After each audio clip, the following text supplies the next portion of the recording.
ಅಂದರೆ ಆತ ಕೇಳಿದ್ದೇನು ಅಂತಂದರೆ, ಕೆಲವರು ಅವಮಾನ ಮಾಡಿಬಿಡ್ತಾರೆ, ಆಮೇಲೆ ಸಾರಿ ಕೇಳ್ತಾರೆ. ಇದನ್ನು ನಾವು ಅಕ್ಸೆಪ್ಟ್ ಮಾಡ್ಕೋಬೇಕಾ ಮಾಡ್ಕೊಳ್ಬಾರ್ದಾ ಅಂತ. ಅದನ್ನೇ ಅಡಕೆಗೆ ಹೋದ ಮಾನ ಆನೆ ಕೊಟ್ಟರು ಬರಲ್ಲ ಅಂತಾರೆ ಅಂತ. ಒಂದು ಉದಾಹರಣೆ, ಬೈದಿರೋದು ಎಲ್ಲರ ಮುಂದೆ. ಅಂದರೆ ಯಾವುದೋ ಒಂದು ಮದುವೆ ನಡೀತಾ ಇದೆ, ಆ ಮದುವೆಯಲ್ಲಿ ಏನೋ ಕತ್ತಿನ ಪಟ್ಟೆ ಹಿಡ್ಕೊಂಡು ಒಬ್ಬ ಕಿರಿಯನಿಗೆ ಹೊಡೆದ್ಬಿಟ್ಟವನು, ಎಲ್ಲರೆದ್ರಿಗೆ ಅವಮಾನ ಮಾಡ್ಬಿಟ್ಟವನು. ಈಗ ಅವನು ಇಂಡಿವಿಜುವಲ್ ಆಗಿ ಅವ್ರ ಮನೆಗೆ ಹೋಗಿ ಹುಡ್ಕೊಂಡು ಹೋಗಿ ನನ್ನ ತಪ್ಪಾಯ್ತು ಕ್ಷಮಿಸ್ಬಿಡಿ ಅಂತ ಕಾಲಿಗೆ ಬಿದ್ದು ಕೇಳ್ತಾವ.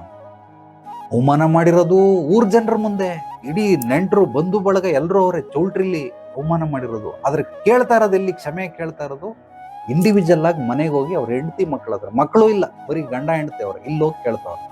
ಏನ್ ಪ್ರಯೋಜನ? ಅಡಕೆಗೆ ಹೋದ್ ಮಾನ ಆನೆ ಕೊಟ್ಟರು ಬರಲ್ಲ ಅಂತಾರೆ. ಈ ರೀತಿ ಎಲ್ಲರೂ ಕೂಡ ಮ್ಯಾಕ್ಸಿಮಮ್ ಆ ಲೆವೆಲಲ್ಲಿ ಯೋಚನೆ ಮಾಡ್ಬಿಟ್ರೆ, ಅವಮಾನ ಮಾಡೋದೆಲ್ಲ ದೊಡ್ಡದಾಗಿ ಮಾಡ್ಬಿಟ್ಟು, ಸೊ ಕ್ಷಮೆ ಹೋಗ್ಬಿಟ್ಟು ಒಂಟಿಯಾಗಿ ಹೋಗಿ ಕೇಳ್ಬಿಟ್ರೆ ಇದಕ್ಕೆ ಪರಿಹಾರ ಸಿಗ್ತದೆ?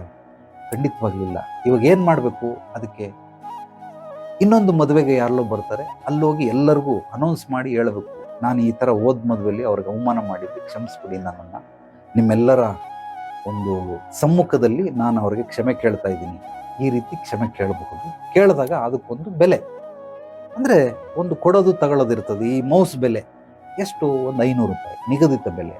ಏನೋ ಡಿಸ್ಕೌಂಟಲ್ಲಿ ತಗೊಂಡ್ರೆ ಒಂದು 400-450 ರೂಪಾಯಿಗೆ ಸಿಗ್ಬೋದು. ಹೆಚ್ಚಂದರೆ ಯಾರೋ ಟೋಪಿ ಹಾಕ್ಬಿಟ್ರು ಅಂದ್ರೆ ಒಂದು 600-700 ರೂಪಾಯಿ ಕೊಡ್ಬೋದು. ಅದೇ ರೀತಿ ಯಾವಾಗಲೂ ಸರಿ ಸಮಾನವಾಗಿ ತೂಗಬೇಕದು. 1000 ಜನದ ಮುಂದೆ ಅವಮಾನ ಮಾಡ್ಬಿಟ್ಟು ಒಬ್ಬರ ಮುಂದೆ ತಪ್ಪಾಯಿತು ಅಂತ ಕ್ಷಮೆ ಕೇಳಿದ್ರೆ ಅದು ಸರಿಯಾದ ತೂಕ ಅಲ್ವೇ ಅಲ್ಲ. ಎಲ್ಲದಕ್ಕೂ ನಾವು ಅಳತೆ ಮಾಡ್ತೀವಿ.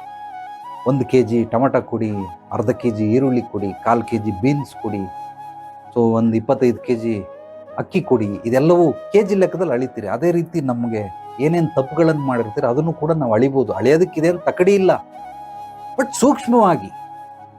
ಸೊ ಆ ರೀತಿ ಅಳೆದು ನಾವು ಈ ರೀತಿ ಮಾಡಬೇಕೆ ಹೊರತು ಖಂಡಿತವಾಗ್ಲೂ ಅಡಕೆಗೆ ಹೋದ ಮಾನ ಆನೆ ಕೊಟ್ಟರು ಬರಲ್ಲ ಅಂತ ಹೇಳ್ತಾರೆ.